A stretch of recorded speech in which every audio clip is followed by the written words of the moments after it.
বন্ধুরা দেখছেন তো স্বামীর ঘরে কত সুখ।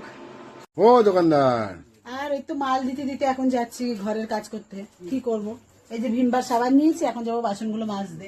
শান্তি কি তুমি আমাকে দিয়েছো?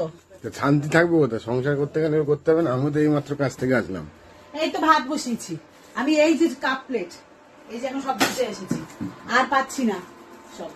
এত কাজ করতে আমি পারবো না। ওই জন্য তো তোমার নাম দিয়েছি। ও দোকানদার, দেখেছেন বন্ধুরা, শান্তি নেই এই সংসারে। তো এই ইন্ডাকশনে ভাত খেলে আমার শরীরে ক্ষতি করবে না তো? শরীরে ক্ষতি করলে আমার কিছু করার নেই, আমাকে এখন শর্টকাটে রান্না সারতে হবে। অনেক রাত হয়ে গেছে, তো এখন ভাত রান্না করে আমি বাসন কোসন মেজে উঠবো, তারপরে খেতে দেবো। দোকানের কাজ সারতে সারতে আমার যেহেতু দেরি হয়ে গেছে, এখন কিচ্ছু করার নেই। এখন যত তাড়াতাড়ি সম্ভব কাজগুলো সারতে হবে। বন্ধুরা দেখছেন তো স্বামীর ঘরে কত সুখ। তাই আমার স্বামী আমাকে সুখে রাখারই চেষ্টা করে, সমস্ত জিনিস আছে আমার সুবিধার, তো সব দিকে মানিয়ে নিয়ে চলাকালি হচ্ছে মেয়েদের জীবন। এটাই হলো সংসার।